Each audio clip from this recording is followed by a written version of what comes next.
Teman-teman, berapa nilai yang kalian dapat jika teman-teman itu melakukan ujian ulang?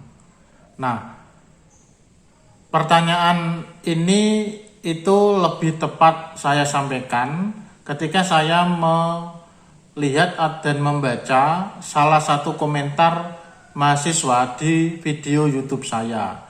Nah, komentarnya dapat teman-teman lihat sebagai berikut.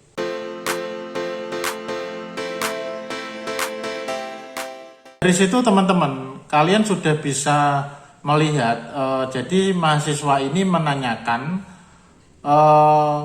berapa nilai maksimal yang didapat jika melakukan remedi.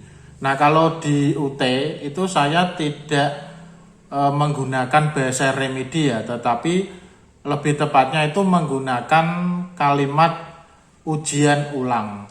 Nah, kali ini video saya akan sharing tentang ujian ulang tersebut dan terkait juga dengan nilainya. Nah, mari kita simak bersama-sama.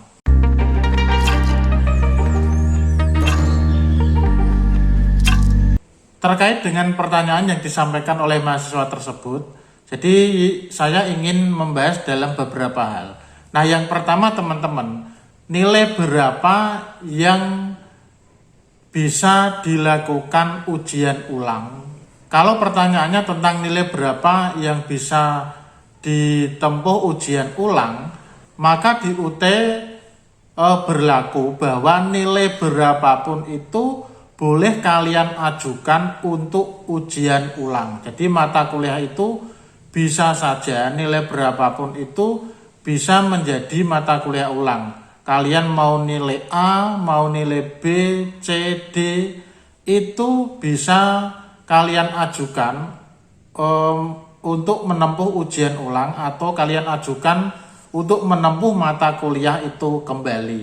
Nah, kalau nilainya E, jelas nilai E itu pasti wajib ditempuh ulang, wajib ujian ulang.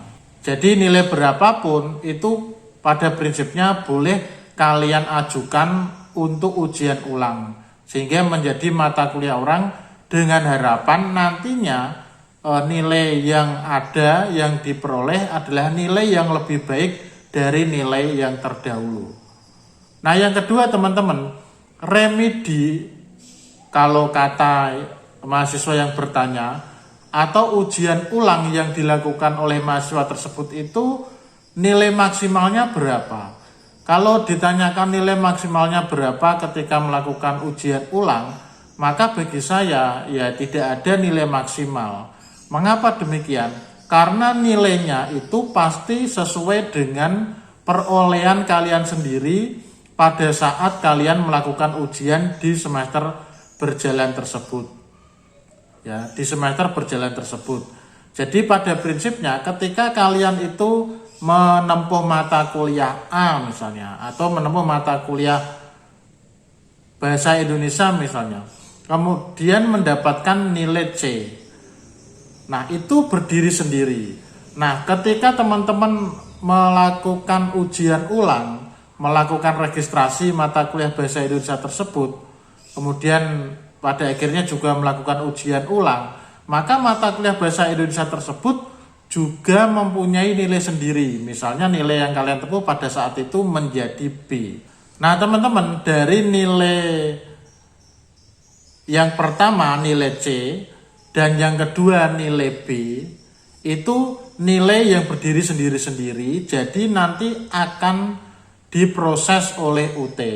Bukan kok nilai yang dahulu kemudian digabung dengan nilai yang kemudian, itu tidak.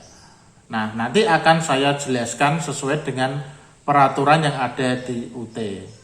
Nah, pada prinsipnya demikian teman-teman. Ujian berapa kali pun pada suatu mata kuliah tertentu di UT itu akan diambil nilai yang terbaik dari mata kuliah yang sudah ditempuh. Jadi ketika teman-teman itu menempuh mata kuliah bahasa Indonesia misalnya, kalian tempuh 2 kali, kalian tempuh 3 kali, 4 kali misalnya, itu yang akan diambil adalah nilai yang terbaik. Nah, mari kita baca panduan yang ada di katalog penyelenggaraan UT yang terbaru saat ini. Silakan teman-teman lihat di layar ya. Jadi teman-teman bisa lihat di situ bahwa pada poin 2 ini akan saya baca nilai ujian seluruh mata kuliah dan indeks prestasi kumulatif EPK yang telah diperoleh mahasiswa dimuat dalam lembar kemajuan akademik mahasiswa atau LKAM atau transkrip nilai sementara. Nah, ini harus teman-teman perhatikan. Apabila suatu mata kuliah telah ditempuh lebih dari 1 kali, maka nilai yang dimuat dalam LKAM adalah nilai tertinggi. Jadi saya ulangi ya, apabila suatu mata kuliah telah ditempuh lebih dari 1 kali, maka nilai yang dimuat dalam LKAM adalah nilai tertinggi. Jadi jelas teman-teman, dari panduan di katalog penyelenggaraan UT tersebut jelas bahwa ketika teman-teman itu kebetulan menempuh suatu mata kuliah beberapa kali, entah 2 atau 3 kali atau berapa kali pun, maka yang akan diambil adalah nilai yang tertinggi atau nilai yang terbaik. Nanti itu akan masuk ke dalam LKAM, lembar kemajuan akademik mahasiswa. Nah, itu harus teman-teman pahami. Jadi kembali kepada pertanyaan tadi, kalau remedi itu nilai maksimal berapa? Maka tidak ada nilai maksimal dalam artian mungkin pengertian yang lain.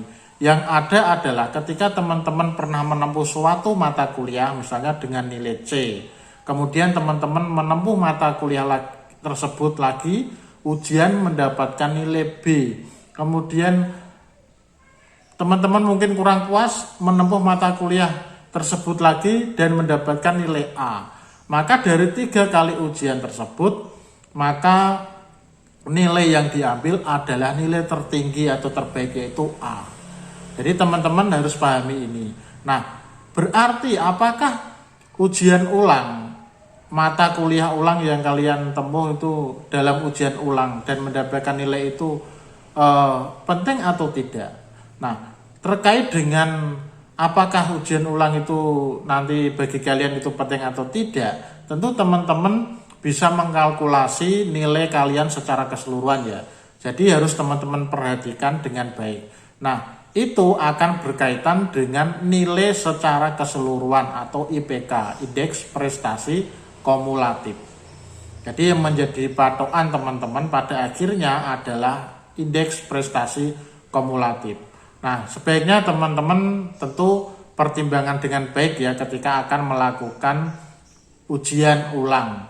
Nah, kalau memang nilainya kurang, saya rasa akan lebih baik jika diulang, tentu dengan harapan nilainya lebih baik. Nah, jadi teman-teman jangan sampai salah persepsi bahwa kalau ujian ulang itu pasti nilainya akan lebih baik. Saya tidak mengatakan akan lebih baik atau tidak, tapi tergantung pada prinsipnya, tergantung dari pencapaian nilai kalian selama menjalani ujian di UT. Pada mata kuliah yang sama, berapa kali pun mata kuliah tersebut ditempuh, dari beberapa nilai yang kalian peroleh, maka akan diambil nilai yang tertinggi sesuai dengan ketentuan UT di dalam katalog penyelenggaraan UT. Nah, demikian teman-teman, semoga kalian bisa memahami, dan jika kalian perlu diskusi silakan diskusi di komentar, dan mungkin teman-teman juga bisa memberikan pendapat yang lebih baik, mungkin tentu berdasarkan data yang valid. Nah, demikian teman-teman, semoga bermanfaat dan terima kasih.